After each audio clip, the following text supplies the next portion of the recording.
ರಾಯರನ್ನ ಬಹಳವಾಗಿ ಕೊಂಡಾಡಿರ್ತಕ್ಕಂಥದ್ದು.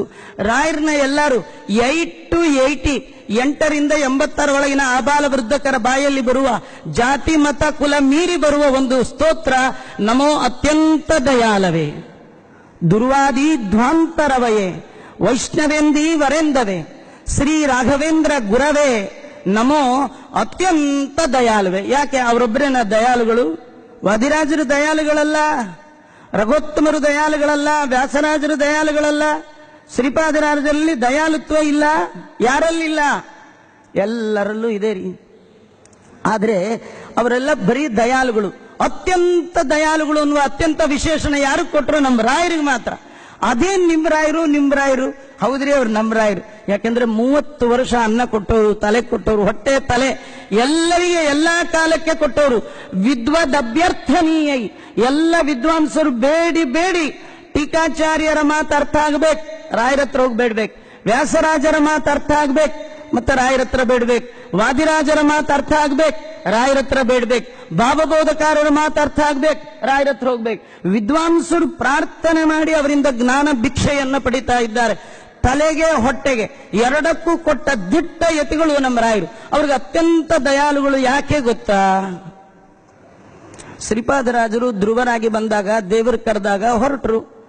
ಎಲ್ಲಾ ಜ್ಞಾನಿಗಳು ಭೂಲೋಕಕ್ಕೆ ಬಂದ್ರು, ಭಗವಂತ ಹೇಳಿದಷ್ಟು ಕೆಲಸ ಮಾಡಿದ್ರು, ಸಾಧನೆ ಮಾಡ್ಕೊಂಡ್ರು, ಕರೆದಾಗ ಹೋದ್ರು. ಹೋಗು ಅಂದಾಗ ಬಂದ್ರು, ಕರೆದಾಗ ಹೋದ್ರು. ಆದ್ರೆ ನಮ್ಮ ರಾಯರು ಹಾಗಲ್ಲ. ಅವರು ಪ್ರಹ್ಲಾದರಾಜರಾಗಿ ಬಂದ್ರು.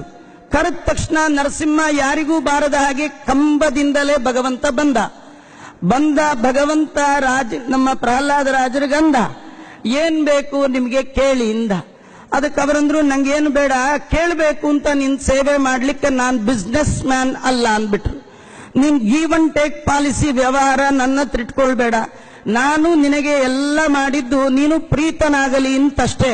ಕುರುವತೆ ಕರ್ಮ ಯತ್ ಪ್ರೀತೆಯೇ ಸಜ್ಜನಾಹ. ಸಜ್ಜನ ಶಿಖಾಮಣಿಗಳಾದ ಮಂತ್ರಾಲಯ ಪ್ರಭುಗಳು ಅವರು ಬೆಳಗ್ಗೆಯಿಂದ ರಾತ್ರಿ ಪರ್ಯಂತರವಾಗಿ ಮಾಡುವ ಸಕಲ ಕರ್ಮಗಳ ಹಿನ್ನೆಲೆಯಲ್ಲಿ ಒಂದೇ ಅವರ ಭಾವ, ಭಗವಂತ ನೀನು ಪ್ರೀತನಾಗು ಅಂತ. ಹಾಗಾಗಿ ಅಂತ ಭಗವಂತ ಮೆಚ್ಚಿ ನೆಚ್ಚಿನ ಶಿಷ್ಯನಾದ ಪ್ರಹ್ಲಾದನಿಗೆ ಏನ್ ಬೇಕು ಅಂತ ಕೇಳಿದಾಗಲೂ ಅವ್ರು ಏನು ಕೇಳಲಿಲ್ಲ.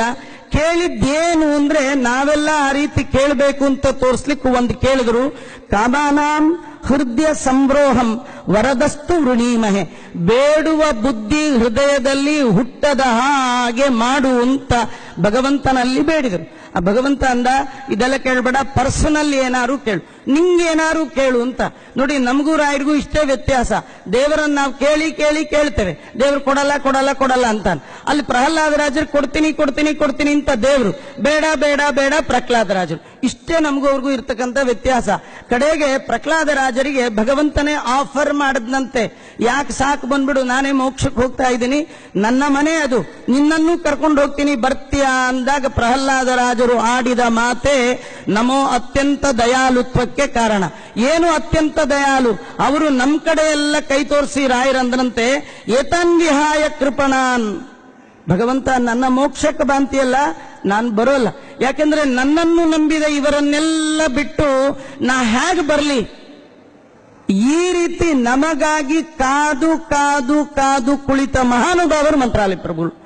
ನಮಗಾಗಿ ಕಾದವರು ಯಾರು, ಬೇರೆ ಯಾರಿಲ್ಲ. ಸುಮ್ಮನೆ ಬರೋದ್ ಸ್ವಲ್ಪ ಲೇಟ್ ಆಗತ್ತೆ, ಒಂದ್ ಎಲೆ ಹಿಡ್ಕೊಳ್ಳಿ ಅಂದ್ರೆ ಹಿಡ್ಕೊಳ್ಳಿಕ್ಕೆ ರೆಡಿ ಇಲ್ಲ. ಅದು ಬೇರೆ ಯಾರಿಗಲ್ಲ, ಹೊತ್ತವರಿಗೆ ಊಟದಲ್ಲಿ ಸಾಪಂಕ್ತಿ ಕೊಡ್ಲಿಕ್ಕೆ ನಾವು ರೆಡಿ ಇಲ್ಲ. ಅಂಥದ್ರಲ್ಲಿ ನಮ್ಗೆ ಏನ್ ಸಂಬಂಧ ರೀ ರಾಯರು? ಏನ್ ಚಿಕ್ಕಪ್ಪನ ಮಕ್ಕಳ, ದೊಡ್ಡಪ್ಪನ ಮಕ್ಕಳ ನಾವವ್ರಿಗೆ? ಅವ್ರಂತಾರೆ, ನೀವು ನಮ್ಮ ಸಂಬಂಧಿಕರು ಅಂತಾರೆ, ವಿದ್ಯಾ ಸಂಬಂಧಿವಿ, ದೇಹ ಸಂಬಂಧಿವಿ. ಇಂಥ ಕಾರುಣ್ಯ ನಮೋ ಅತ್ಯಂತ ದೇವರು. ಪ್ರಹ್ಲಾದರಾಜರು ನೋಡು ಬರೋದಿದ್ರೆ ನೀವೊಬ್ಬ, ಈ ಎಲ್ಲಾ ದೈತ್ಯರನ್ನು ಕರ್ಕೊಂಡು ಹೋಗ್ಲಿಕ್ಕೆ ಆಗಲ್ಲ ಅಂದಾಗ ರಾಯರಂದ್ರಂತೆ, ಸ್ವಾಮಿ ನೀನು ಅವ್ರನ್ನ ಜಾತಿ ನೋಡಿ ಅವ್ರ ಹೆಸರು ಹೇಳ್ಬೇಡ, ಅವರೆಲ್ಲ ನಿನ್ನ ಭಕ್ತರು, ಆಗದೆ ಇದ್ರೆ ನಾನು ಮಾಡ್ತೇನೆ ಅಂದ್ರು. ಅವ್ರನ್ನೆಲ್ಲ ರಾಯರು ಹೇಳ್ತಾರೆ, ಇವರನ್ನೆಲ್ಲ ನಿನ್ನ ಭಕ್ತರನ್ನಾಗಿ ಮಾಡಿ, ಇವರ ನಾಲಿಗೆಯಲ್ಲಿ ನಿನ್ನ ನಾಮ ಬರುವಂತೆ ಮಾಡಿ, ಇವರನ್ನು ಮೋಕ್ಷಕ್ಕೆ ಫಿಟ್ ಪರ್ಸನಾಲಿಟಿ ಮಾಡಿ ನಾನು ಕರ್ಕೊಂಡೇ ಬರ್ತೀನಿ ಅಂತ ಹೇಳಿ ನಮಗಾಗಿ ಹಠ ಹಿಡಿದು ಕುಳಿತ ಒಬ್ಬರೇ ದಯಾಳುಗಳು ನಮೋ ಅತ್ಯಂತ ದಯಾಳುವೆ ನಮ್ಮ ಮಂತ್ರಾಲಯ ಪ್ರಭುಗಳು. ದೇವ್ರು ಕೇಳಿದಲ್ಲಪ್ಪ, ಇಂಥ ದೈತ್ಯರು ಬೈ ಬರ್ತು ಹುಟ್ಟಾ ದೈತ್ಯರು ಇವರು, ಇವ್ರನ್ನೆಲ್ಲ ಹೇಗೆ ರಿಪೇರಿ ಮಾಡ್ತೀಯ? ಇವರೆಲ್ಲ ದೊಡ್ಡ ದೊಡ್ಡ ಎಂಡಿಗಳು ಅಂದ್ರೆ ಮ್ಯಾನೇಜಿಂಗ್ ಡೈರೆಕ್ಟರ್ ಅನ್ಕೋಬೇಡಿ. ಎಂಡಿ ಅಂದ್ರೆ ಮ್ಯಾನುಫ್ಯಾಕ್ಚರಿಂಗ್ ಡಿಫೆಕ್ಟ್ ಅಂತ.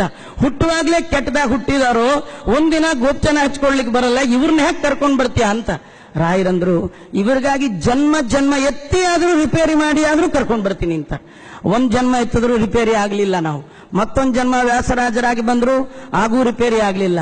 ಮತ್ತೆ ಮಂತ್ರಾಲಯ ಪ್ರಭುಗಳಾಗಿ ಬಂದ್ರು. ನೀವು ಓದಬೇಡಿ, ಬರಿಬೇಡಿ, ಏನು ಮಾಡಬೇಡಿ, ದಿನಾ ನಂದು ಒಂದು ಲೋಟ ಪಂಚಾಮೃತ ಕುಡಿತಾ ಇರ್ರಿ, ಒಂದ್ ಸ್ವಲ್ಪ ಪಾದೋದಕ್ಕೆ ತಗೊಳ್ಳಿ, ಒಂಚೂರು ಮಂತ್ರಾಕ್ಷತೆ ಹಾಕೊಳ್ಳಿ, ನಿಮಗೆ ನಾನ್ ಸ್ಟಾಪ್ ಮೋಕ್ಷನ ಕೊಡಿಸ್ತೇನೆ ಅಂತ. ಇಂತಹ ಕಾರುಣ್ಯದ ಕಡಲು ನಮ್ಮ ಮಂತ್ರಾಲಯ ಪ್ರಭುಗಳು. ಅವರು ನಮಗೆಲ್ಲ ಮೋಕ್ಷಕ್ಕಾಗಿ ಕೊಟ್ಟದ್ದು ರಾಮಾಯಣ ಇದೇ ಮೊದಲಾಗಿರ್ತಕ್ಕಂಥ ಗ್ರಂಥಗಳ ಸಂಗ್ರಹಾತ್ಮಕವಾದ ಚಿಂತನೆ.